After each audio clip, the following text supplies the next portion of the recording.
നീ വാട്സാപ്പിൽ മെസ്സേജ് കണ്ടിട്ട് എന്താ റിപ്ലൈ തരാത്തെ?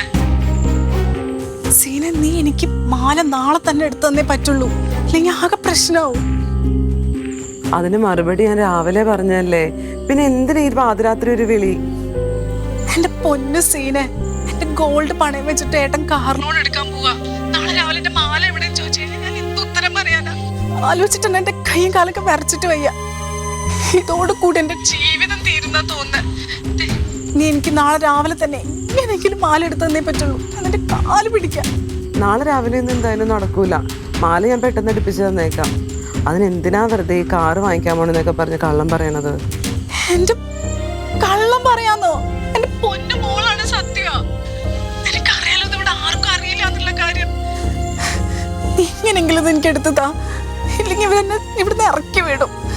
എടി, ഒരു 10 ദിവസം സാവകാശമെങ്കിലും എനിക്ക് വേണം. അതിനുള്ളിൽ ഞാൻ എടുത്തു തന്നേക്കാം. അതുവരെ നീ ഒന്ന് പിടിച്ച് നിന്നേ പറ്റൂ. 10 ദിവസം ഒന്നും പറ്റൂല സീന. നാളെ തന്നെ എനിക്ക് കിട്ടിയേ പറ്റുള്ളൂ.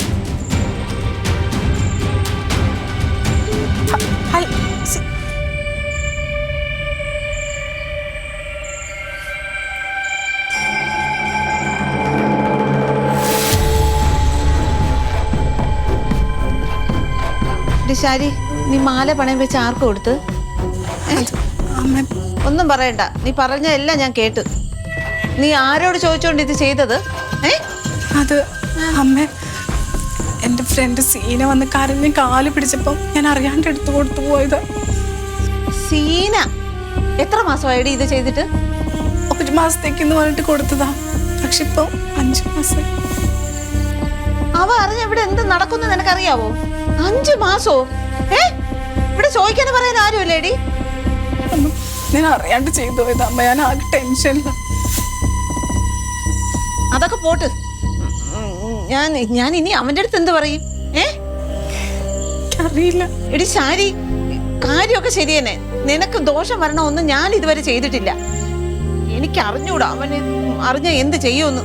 നിനക്കറിയാലോ അവന്റെ സ്വഭാവം. നാളെ ഇവിടെ എന്ത് നടക്കുമെന്ന് അറിഞ്ഞൂടാ. എന്തെങ്കിലും പറഞ്ഞ് അവളുടെ അടുത്ത് വാങ്ങിക്കാൻ നോക്ക്. അവള് 10 ദിവസം എന്നൊക്കെയാ പറയണേ അമ്മ. ഇപ്പോഴൊന്നും കിട്ടൂല. ഞാൻ എന്താ ചെയ്യാ? ഏട്ടൻ ഇത് എന്തായാലും ചോദിക്കും നാളെ. ഞാൻ ഇനിയിപ്പൊ ഇത് നീ സമാധാനപ്പെടു. ഞാൻ എന്തെങ്കിലും ചെയ്യാം അവന്റെ അടുത്ത് പറഞ്ഞിട്ട്.